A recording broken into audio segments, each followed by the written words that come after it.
Hi hello namaste welcome to Satish all in one Kannada YouTube channel. So ಸ್ನೇಹಿತರೆ, ಇವತ್ತಿನ ಒಂದು video ಒಂದು ಸ್ಪೆಷಲ್ ವಿಡಿಯೋ. ಯಾಕೆ ಅಂತಂದರೆ ನಾಳೆ ಆಲ್ರೆಡಿ ನೀವೆಲ್ಲರೂ ಕೂಡ ಎಕ್ಸಾಮ್ ಅನ್ನುವಂಥದ್ದನ್ನ ಬರೆಯೋದಕ್ಕೆ ಹೋಗ್ತಾ ಇದ್ದೀರಿ. ದ್ವಿತೀಯ PUCಯ ವಾರ್ಷಿಕ ಪರೀಕ್ಷೆಗಳು 1/3/2025 ಸ್ಟಾರ್ಟ್ ಆಗ್ತಾ ಇದೆ.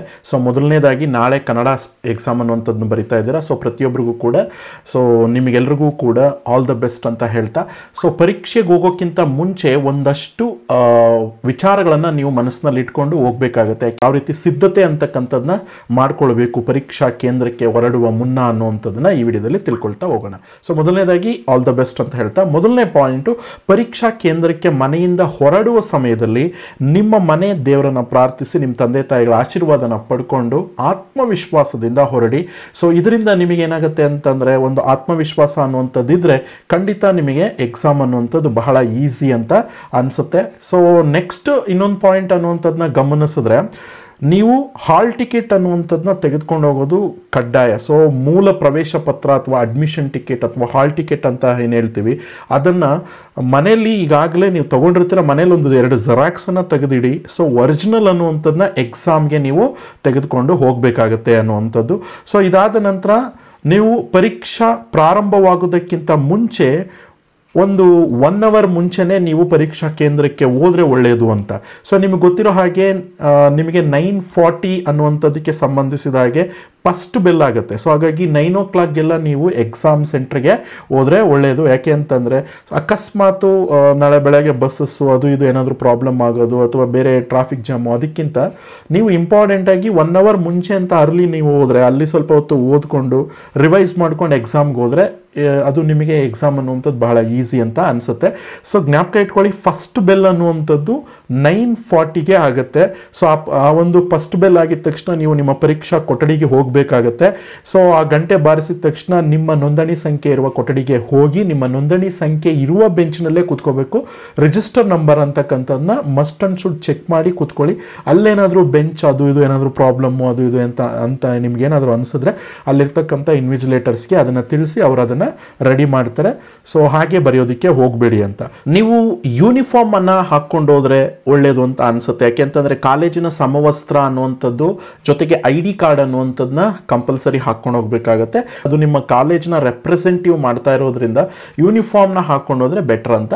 ಸೊ ಕಲರ್ ಡ್ರೆಸ್ಸು ಹಾಕೊಂಡು ಹೋದ್ರೆ ಏನು ಪ್ರಾಬ್ಲಮ್ ಇಲ್ಲ, ಬಟ್ ID ಕಾರ್ಡ್ ಅನ್ನುವಂಥದ್ದನ್ನ ತೆಗೆದುಕೊಂಡು ಹೋಗಬೇಕಾಗತ್ತೆ ಅನ್ನುವಂಥದ್ದು.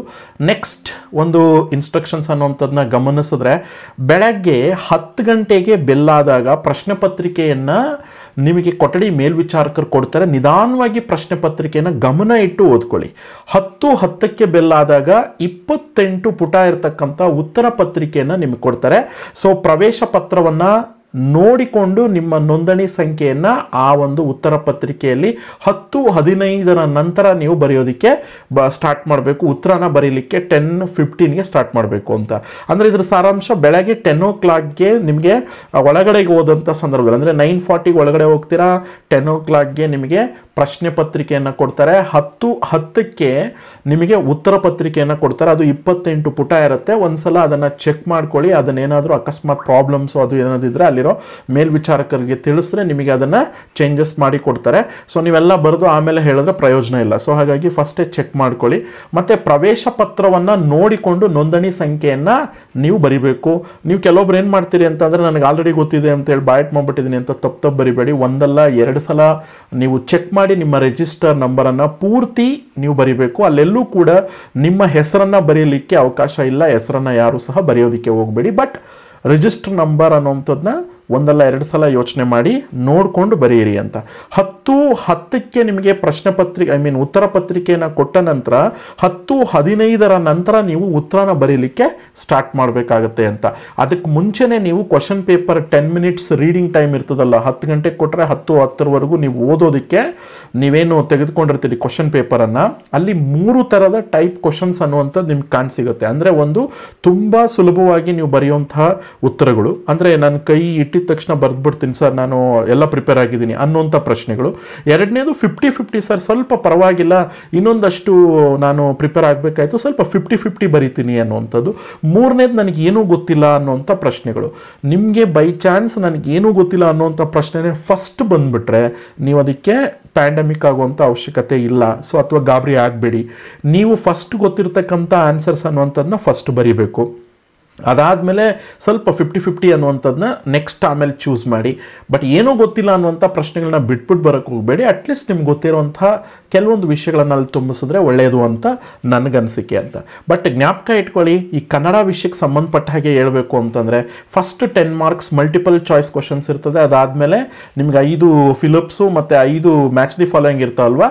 ಸೊ ಅವು 20 ಮಾರ್ಕ್ಸ್ ಅನ್ನುವಂಥದ್ದನ್ನ ನೀವು ಪ್ರಥಮ ಪೇಜ್ನಲ್ಲಿ ಅಥವಾ ಸೆಕೆಂಡ್ ಪೇಜ್ ಅಥವಾ ಫಸ್ಟಲ್ಲೇ ನೀವು ಬರಿಬೇಕು ಅಂತ ಹೇಳಿ ಇನ್ಸ್ಟ್ರಕ್ಷನ್ಸ್ ಅನ್ನುವಂಥದ್ದನ್ನ ಕೊಟ್ಟಿರ್ತಾರೆ. ಸೊ ಹಾಗಾಗಿ ಆ ಒಂದು ಮಲ್ಟಿಪಲ್ ಚಾಯ್ಸ್ ಕ್ವಶನ್ಸ್ನ ಬರಿಬೇಕಾದ್ರೆ ನೀವು ಒಂದ್ಸಲ ಬರೆದ್ರೆ ಮಾತ್ರ ಉತ್ತರ ಅನ್ನುವಂಥದ್ದನ್ನ ಸರಿ ಮಾಡ್ತಾರೆ. ನೀವೆಲ್ಲ ಸ್ಕ್ರ್ಯಾಚ್ ಮಾಡಿ ಎಗೇನ್ ಮತ್ತೆ ನೀವು ಇನ್ನೊಂದ್ಸಲ ಬರೆದ್ರು ಅದು ಪ್ರಯೋಜನ ಇಲ್ಲ. ಸೊ ಹಾಗಾಗಿ ಯೋಚಿಸಿ ಒಂದೇ ಬಾರಿ ಉತ್ತರನ ಬರೆದ್ರೆ ಒಳ್ಳೆಯದು ಅನ್ನುವಂಥದ್ದು. ಸೊ ಹಾಗಾಗಿ ಯೋಚಿಸಿ ಉತ್ತರ ಅನ್ನುವಂಥದ್ದನ್ನ ಬರೀರಿ ಅಂತ.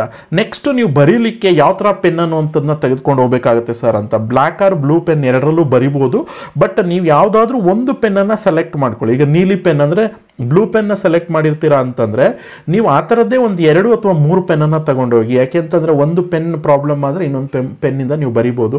ಅಲ್ಲೇ ಒಂದು ಪೆನ್ ತೊಗೊಂಡೋಗ್ಬಿಟ್ಟು ಅಲ್ಲಿ ಮತ್ತೆ ನೀವು ಪ್ರಾಬ್ಲಮ್ ಆಯಿತು ಅಂತ ಹೇಳಿದ್ರೆ ಅದು ನಿಮಗೇನೆ ಪ್ರಾಬ್ಲಮ್ ಆಗುತ್ತೆ. ಆದ್ದರಿಂದ ಮಿನಿಮಮ್ 2 ಪೆನ್ಸ್ ಅನ್ನುವಂಥದ್ದನ್ನ ಕ್ಯಾರಿ ಮಾಡಬೇಕಾಗತ್ತೆ ಅಂತ. ಸೊ ನೆಕ್ಸ್ಟು ಒಂದು ಇನ್ಸ್ಟ್ರಕ್ಷನ್ಸ್ ಅನ್ನುವಂಥದ್ದನ್ನ ಗಮನಿಸಿದ್ರೆ, ಪರೀಕ್ಷಾ ಕೊಠಡಿಗೆ ಹೋಗುವಾಗ ಯಾವುದೇ ನಕಲು ಮಾಡಲು ಉತ್ತರ ಚೀಟಿಗಳನ್ನು ಒಯ್ಯಬೇಡಿ. ಏಕೆ ಅಂತಂದರೆ ವೆಬ್ ಕ್ಯಾಸ್ಟಿಂಗ್ ಆಗ್ತಾ ಇರ್ತದೆ. ಅಂದರೆ ಕ್ಯಾಮ್ರಾ ಅನ್ನುವಂಥದ್ದನ್ನ ಇಟ್ಟಿರ್ತಾರೆ, ವೆಬ್ ಕ್ಯಾಸ್ಟಿಂಗ್ ಆಗ್ತಾ ಇರ್ತದೆ. ಒಂದು ವೇಳೆ ನೀವೇನಾದರೂ ಪರೀಕ್ಷಾ ಒಂದು ಗೊಂದಲದಲ್ಲಿ, ಅಂದರೆ ಹಿಂದಿನ ದಿನ ಏನೋ ಓದಲಿಕ್ಕೆ ಅಥವಾ ಬರೀಲಿಕ್ಕೆ ಏನಕ್ಕಾದರೂ ಒಂದಷ್ಟು ಸ್ಲಿಪ್ ಅನ್ನೋವಂಥದ್ದನ್ನ ನೀವು ಓದಲಿಕ್ಕೆ ಅಂತ ಜೋಬಲ್ಲಿ ಇಟ್ಕೊಂಡು ಮರ್ತೋಗ್ಬಿಟ್ಟು ಎತ್ಕೊಂಡು ಹೋಗ್ಬಿಟ್ಟಿರ್ತೀರಾ ಅಂತ. ಸೊ ಹಾಗಾಗಿ ಪರೀಕ್ಷಾ ಕೇಂದ್ರಕ್ಕೆ ಹೋಗೋಕ್ಕಿಂತ ಮುಂಚೆನೇ ನಿಮ್ಮ ಜೇಬುಗಳನ್ನೆಲ್ಲ ಚೆಕ್ ಮಾಡಿಕೊಂಡು ಅಕಸ್ಮಾತ್ ಯಾವುದಾದ್ರೂ ಆ ಥರ ಸ್ಲಿಪ್ಸು ಅಥವಾ ಏನಾದ್ರು ಬರ್ಕೊಂಡಿರೋದು ಏನಾದರೂ ಇದ್ದರೆ ಅಲ್ಲೇ ಡಸ್ಟ್ಬಿನ್ಗೆ ಹಾಕಿ ಒಳಗಡೆ ಹೋದರೆ ಒಳ್ಳೆಯದು. ಯಾಕೆಂದರೆ ವೆಬ್ ಕ್ಯಾಸ್ಟಿಂಗ್ ಆಗ್ತಿರ್ತದೆ, ಸಿಕ್ಕಾಕೊಂಡ್ರೆ ಮತ್ತೆ ನಿಮ್ಮ ಭವಿಷ್ಯಕ್ಕೆ ತೊಂದರೆ ಆಗುತ್ತೆ ಅನ್ನುವಂಥದ್ದು. ಸೊ ಆದ್ದರಿಂದ ಯಾವುದೇ ರೀತಿ ನಕಲು ಮಾಡ್ತಕ್ಕಂಥದ್ದಕ್ಕೆ ಅವಕಾಶ ಅನ್ನುವಂಥದ್ದನ್ನ ಕೊಡಬೇಡಿ ಅಂತ. ಸೊ ನೆಕ್ಸ್ಟ್ ಇನ್ನೊಂದು ಇನ್ಸ್ಟ್ರಕ್ಷನ್ಸ್ ಅನ್ನುವಂಥದ್ದನ್ನ ಗಮನಿಸ್ರಿ. ವಿಶೇಷವಾಗಿ ನಾಳೆ ಬೆಳಗ್ಗೆ 1ನೇ ತಾರೀಕು ನಿಮಗೆ ಕನ್ನಡ ವಿಷಯ ಅನ್ನುವಂಥದ್ದನ್ನ ಪ್ರಾರಂಭ ಆಗೋದ್ರಿಂದ ಅದರಲ್ಲಿ ನಾನು ಈಗಾಗಲೇ ಹೇಳಿದಾಗೆ ಆ ವಿಭಾಗದಲ್ಲಿ ಬಹು ಆಯ್ಕೆ ಪ್ರಶ್ನೆಗಳು ಉತ್ತರಿಸುವಾಗ ಯೋಚಿಸಿ ನಿಖರವಾದ ಉತ್ತರವನ್ನೇ ಬರೆಯಿರಿ.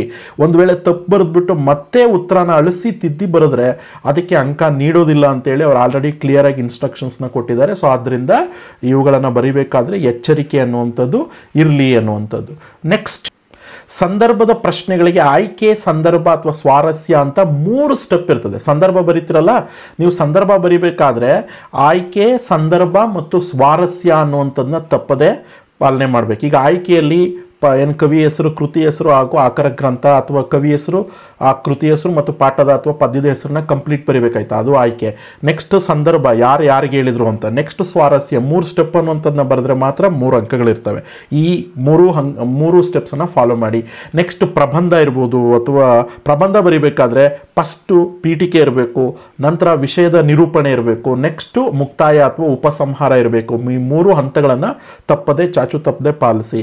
ಅದರ ಜೊತೆಗೆ ಪ್ರಬಂಧ ಬರಿಬೇಕಾದ್ರೆ ಯಾರಾದರೂ ಹೇಳಿರ್ತಕ್ಕಂಥ ಪ್ರಾವರ್ಬ್ಸು ಅಥವಾ ಯಾರಾದರೂ ಹೇಳಿರ್ತಕ್ಕಂಥ ಡೆಫಿನೇಷನ್ಸು ಇಂಥವುಗಳನ್ನೆಲ್ಲ ನೀವು ಬಳಸೋದಾದರೆ ನಿಮ್ಮ ಉತ್ತರ ಅನ್ನುವಂಥದ್ದು ಮತ್ತಷ್ಟು ಮೆರುಗು ಅನ್ನುವಂಥದ್ದು ಇರುತ್ತೆ. ಸೊ ಹಾಗಾಗಿ ಇವುಗಳನ್ನು ಪಾಲನೆ ಮಾಡಿ ಅನ್ನುವಂಥದ್ದು. ನೆಕ್ಸ್ಟ್ ಅದಾದಮೇಲೆ ಪತ್ರಗಳನ್ನು ನೀವು ಬರಿಬೇಕಾದ್ರೆ ಖಂಡಿತ ಪತ್ರಗಳಲ್ಲಿ ಒಂದೇ ಪೇಜನ್ನು ಪತ್ರವನ್ನು ಬರೀರಿ ಅಂತ. ಅಂದರೆ ಫ್ರೆಶ್ ಪೇಜಿಂದ ಸ್ಟಾರ್ಟ್ ಮಾಡಿ. ಫಾರ್ ಎಕ್ಸಾಂಪಲ್ ಹಿಂದಿನ ಪೇಜಲ್ಲಿ ಒಂದು ಅರ್ಧ ಆನ್ಸರ್ ಮುಗ್ದಿರ್ತದೆ ಯಾವುದಾದ್ರೂ ಬೇರೆ ಕ್ವಶನ್ನು, ಇನ್ನೊಂದು ಅರ್ಧ ಇದೆ ಅಂದರೆ ಕೆಳಗಡೆ ಚಿಕ್ಕದಾಗಿ PTO ಅಥವಾ ಪುಟ ತಿರುಗಿಸಿ ನೋಡಿ ಅಂತ ಬರೆದು, ಅದನ್ನೇ ದೊಡ್ಡದಾಗಿ ಬರೆಯೋದಲ್ಲ, ಚಿಕ್ಕದಾಗಿ ಲಾಸ್ಟಲ್ಲಿ PTO ಅಂತ ಬರೆಯೋದು ಅಥವಾ ಪುಟ ತಿರುಗಿಸಿ ನೋಡಿ ಅಂತ ಬರೆದು ನೀವು ನೆಕ್ಸ್ಟ್ ಫ್ರೆಶ್ ಪೇಜಲ್ಲಿ ಲೆಟರ್ ಅನ್ನುವಂಥದ್ದನ್ನ ಸ್ಟಾರ್ಟ್ ಮಾಡಿ. ಆದಷ್ಟು ಒಂದೇ ಪೇಜಲ್ಲಿ ಲೆಟ್ರನ್ನ ಮುಗಿಸೋದಕ್ಕೆ ಪ್ರಯತ್ನ ಪಡಿ. ಬೈ ಚಾನ್ಸ್ ಸಾಧ್ಯ ಆಗಲಿಲ್ಲ ಅಂದಾಗ ಕೆಳಗಡೆಗೆ ಯಾವುದಾದ್ರೂ ಹೊರವಿಳಾಸ ಅದು ಇದು ಬರೀಬೇಕು ಅಂದರೆ ಜಾಗ ಸಾಕಾಗಲಿಲ್ಲ ಅಂದರೆ ಕೆಳಗಡೆ ಮಾರ್ಜಿನಲ್ಲೇ ಬರೆಯೋಕ್ಕೆ ಹೋಗಬೇಡಿ, ನೆಕ್ಸ್ಟ್ ಪೇಜನ್ನು ಯೂಸ್ ಮಾಡಿ. ಮ್ಯಾಕ್ಸಿಮಮ್ 1 ಪೇಜಲ್ಲಿ ಕವರ್ ಮಾಡೋಕ್ಕೆ ಪ್ರಯತ್ನ ಪಡಿ. ಆಗಲಿಲ್ಲ ಅಂದರೆ ಸೆಕೆಂಡ್ ಪೇಜನ್ನು ಯೂಸ್ ಮಾಡಿ, ಅದರಿಂದ ಯಾವುದೇ ಪ್ರಾಬ್ಲಮ್ ಅನ್ನುವಂಥದ್ದು ಇರೋದಿಲ್ಲ ಅಂತ. ಸೊ ನೆಕ್ಸ್ಟ್ ಅನ್ನುವಂಥ ವಿಚಾರ ಅನ್ನುವಂಥದ್ದನ್ನ ತಿಳಿಸೋದಾದರೆ, ಇನ್ನು ಭಾಷಾಭ್ಯಾಸಕ್ಕೆ ಸಂಬಂಧಪಟ್ಟಂತೆ ಎಲ್ಲ 6 ಪ್ರಶ್ನೆಗಳಿರ್ತವೆ. 6ರಲ್ಲಿ ನೀವು ಬರಿಬೇಕಾಗಿರ್ತಕ್ಕಂಥದ್ದು 4ಕ್ಕೆ 8 ಒಂದೊಂದು ಪ್ರಶ್ನೆಯಲ್ಲಿ 3 ಒಂದು ಪ್ರಶ್ನೆಗಳನ್ನು ಕೇಳಿರ್ತಾರೆ. ಫಾರ್ ಎಕ್ಸಾಂಪಲ್ ನಿಮಗೆ ಯಾವುದಾದ್ರೂ ಒಂದು ಈಗ ತತ್ಸಮ ತದ್ಭವಕ್ಕೆ ಸಂಬಂಧಪಟ್ಟಾಗೆ ಪ್ರಶ್ನೆ ಕೇಳಿದ್ರೆ ಅದರಲ್ಲಿ 3 ಇರ್ತವೆ. ನೀವು ಅದರಲ್ಲಿ ಬರಿಬೇಕಾಗಿರೋದು 2 ಆದರೂ ನನ್ನ ಸಜೆಷನ್ ಏನಪ್ಪ ಅಂದರೆ ಆ 3 ಪ್ರಶ್ನೆಗಳಿಗೂ ಉತ್ತರನ ಬರೆಯೋಕ್ಕೆ ಪ್ರಯತ್ನ ಪಡಿ. ಹಾಗೂ 6 ಮೇನ್ಸ್ ಇರ್ತವೆ ಭಾಷಾಭ್ಯಾಸದಲ್ಲಿ, 6 ಗ್ರಾಮರ್ ಪಾಯಿಂಟ್ಸು, ಅದರಲ್ಲಿ 4ಕ್ಕೆ ಬರೀರಿ ಅಂತ ಅವ್ರು ಕೊಟ್ಟಿರ್ತಾರೆ. ನಾ ಹೇಳೋದೇನು ಅಂದರೆ 6ಕ್ಕೆ 6 ಕೂಡ ನೀವು ಉತ್ತರನ ಬರೆದ್ರೆ ನಿಮಗೆ ಒಳ್ಳೆಯದು. ಆದ್ದರಿಂದ 6ಕ್ಕೂ ಅಟೆಂಡ್ ಮಾಡಲಿಕ್ಕೆ ಪ್ರಯತ್ನ ಪಡಿ. ಆ ಪ್ರತಿ ಪ್ರಶ್ನೆಯಲ್ಲೂ 3 ಪ್ರಶ್ನೆ ಇರ್ತವೆ, 3ಕ್ಕೂ ಉತ್ತರಗಳನ್ನು ಬರೆಯೋಕ್ಕೆ ಪ್ರಯತ್ನ ಪಡಿ. ಇದರಿಂದ ಯಾವುದೇ ರೀತಿಯಾದಂಥ ಪ್ರಾಬ್ಲಮ್ ಇರಲ್ಲ. ಯಾಕೆ ಅಂತಂದರೆ ಯಾವುದು ಬೆಸ್ಟ್ ಆನ್ಸರ್ ಇರ್ತದೋ ಅದಕ್ಕೆ ಉತ್ತರಗಳನ್ನು ಕನ್ಸಿಡರ್ ಮಾಡ್ತಾರೆ ಅನ್ನೋ ಕಾರಣಕ್ಕೆ ನಾನು ಇದನ್ನು ಹೇಳ್ತಾ ಇದ್ದೀನಿ ನಿಮಗೆ. ನಾವು ಉತ್ತರ ಪತ್ರಿಕೆಯಲ್ಲಿ ಬೇಕಾದ ಪ್ರಶ್ನೆಗಳಿಗೆ ಉತ್ತರಿಸಿದ ನಂತರ ನಿಮಗೆ ಇನ್ನೂ ಟೈಮ್ ಇದೆ ಅನ್ನೋದಾದರೆ ನೀವು ಯಾವುದಾದ್ರೂ ಒಂದೊಂದೆರಡು ಪ್ರಶ್ನೆಗಳಿಗೆ ಸಂಶಯ ಇದೆ, ನಾನು ಬರೆದಿರುವಂಥ ಈ 2 ಮಾರ್ಕ್ಸ್ ಕ್ವಶನಲ್ಲಿ ಫಸ್ಟು ಪದ್ಯದಲ್ಲಿ 3 ಕ್ವಶನ್ ಬರೀಬೇಕು, ಅದರಲ್ಲಿ ಯಾವುದೋ 3ನೇದು ಬರೆದಿರ್ತೀನಿ ನಾನು, ಅದರಲ್ಲಿ ಏನೋ ಡೌಟ್ ಇದೆ ಸರ್ ಅಂದರೆ ಇನ್ನೊಂದು ಪ್ರಶ್ನೆನ ನೀವು ಲಾಸ್ಟಲ್ಲಿ ಎಕ್ಸ್ಟ್ರಾ ಬರೆದ್ರು ಆಗ ಯಾವುದಕ್ಕೆ ಹೆಚ್ಚು ಅಂಕ ಬಂದಿರ್ತದೋ ಅದಕ್ಕೆ ಹೆಚ್ಚುವರಿ ಅಂಕ ಅನ್ನುವಂಥದ್ದನ್ನ ಕನ್ಸಿಡರ್ ಮಾಡ್ತಾರೆ. ಅದನ್ನು ಹೆಚ್ಚುವರಿ ಅಂಕ ಅಂತ ಕನ್ಸಿಡರ್ ಮಾಡೋದಿಲ್ಲ. ಸೊ ಇದು ಈಗ ಫಾರ್ ಎಕ್ಸಾಂಪಲ್ ನಾನು ಏನು ಹೇಳಕ್ಕೆ ಹೊರಟಿದ್ದೀನಿ ಅಂದರೆ ಈಗ 2 ಮಾರ್ಕ್ಸ್ ಕ್ವಶನ್ಸು 3 ಬರೀಬೇಕಪ್ಪ, 3 ಬರೆದಿದ್ದೀರಿ, 4ನೇದನ್ನು ಇನ್ನೊಂದು ಲಾಸ್ಟ್ ಪೇಜಲ್ಲಿ ಎಲ್ಲೋ ಬರೆದಿದ್ರಿ, ಕ್ವಶನ್ ನಂಬರ್ ಕರೆಕ್ಟಾಗಿ ಹಾಕಿದಿರಿ. ಇಲ್ಲಿ ಫಸ್ಟ್ ಇರ್ತಕ್ಕಂಥ 3 ಕ್ವಶನಲ್ಲಿ 2ನೇದು ರಾಂಗ್ ಆಗಿದೆ ಅಂತ ಇಟ್ಕೊಳ್ಳಿ, ಅಥವಾ ಅದಕ್ಕೆ 1 ಮಾರ್ಕ್ಸ್ ಬಂದಿದೆ ಅಂತ ಇಟ್ಕೊಳ್ಳಿ. ಆಗ ಲಾಸ್ಟಲ್ಲಿ ಬರೆದಿರೋದಕ್ಕೆ 2 ಮಾರ್ಕ್ಸ್ಗೆ 2 ಬಂದಿದೆ ಅಂದರೆ ಈ 1 ಅಂಕನ ಎಕ್ಸ್ಟ್ರಾ ಅಂತ ಕನ್ಸಿಡರ್ ಮಾಡಿ ಲಾಸ್ಟಲ್ಲಿ ಬರೆದಿರ್ತಕ್ಕಂಥ 2 ಮಾರ್ಕ್ಸ್ಗೆ ಕನ್ಸಿಡರ್ ಮಾಡ್ತಾರೆ. ಆದ್ದರಿಂದ ಹೆಚ್ಚುವರಿ ಪ್ರಶ್ನೆಗಳನ್ನು ಉತ್ತರಿಸುವ ಪ್ರಯತ್ನ ಮಾಡಿ, ಸಮಯ ಇರುತ್ತೆ. ಯಾಕೆಂತಂದರೆ ಈಗ ಹಿಂದೆ ಲಾಸ್ಟಲ್ಲೆಲ್ಲ ಮೊದಲೆಲ್ಲನೂ 80 ಮಾರ್ಕ್ಸ್ ಅಲ್ಲ 100 ಮಾರ್ಕ್ಸ್ಗೆ ಕ್ವಶನ್ ಪೇಪರ್ ಇರ್ತಾಯಿತ್ತು, ಬರೀತಾಯಿದ್ರು. ಆವಾಗ 4 ಮಾರ್ಕ್ಸ್ ಎಲ್ಲ ಜಾಸ್ತಿ ಇರ್ತಿದ್ವು, ಆವಾಗಲೇ ಎಕ್ಸ್ಟ್ರಾ ಕ್ವಶನ್ಸ್ನ ಬರೀತಿದ್ರು. ಈ ಸಮಯದಲ್ಲಿ ನಿಮಗೆ 80 ಮಾರ್ಕ್ಸ್ ಇರೋದ್ರಿಂದ 20 ಅದು ಆಬ್ಜೆಕ್ಟಿವ್ ಟೈಪ್ ಅನ್ನುವಂಥದ್ದು ಬರೋದ್ರಿಂದ ನಿಮಗೆ ಬರೀತಾ ಇರ್ತಕ್ಕಂತಂದರೆ ಲಾಂಗ್ ಕ್ವಶನ್ ಆನ್ಸರ್ಸ್ ಅಂತ ಕನ್ಸಿಡರ್ ಮಾಡೋದಾದರೆ ನೀವು 60 ಮಾರ್ಕ್ಸ್ ಮಾತ್ರ ಬರೀತಿರ್ತೀರಿ. ಸೊ ಹಂಗಾದಾಗ ಟೈಮ್ ಉಳಿತದೆ. ನಿಮಗೆ ಉಳಿಯೋವಾಗ ನೀವು ಎಕ್ಸ್ಟ್ರಾ ಕ್ವಶನ್ಸನ್ನು ಬರೆದ್ರೆ ನಿಮಗೇನೆ ಒಳ್ಳೆಯದು. ಸೊ ಅದರಿಂದ ಎಕ್ಸ್ಟ್ರಾ ಕ್ವಶನ್ಸನ್ನು ತಪ್ಪದೆ ಮಿಸ್ ಮಾಡ್ದಿರ ಬರೆಯಿರಿ.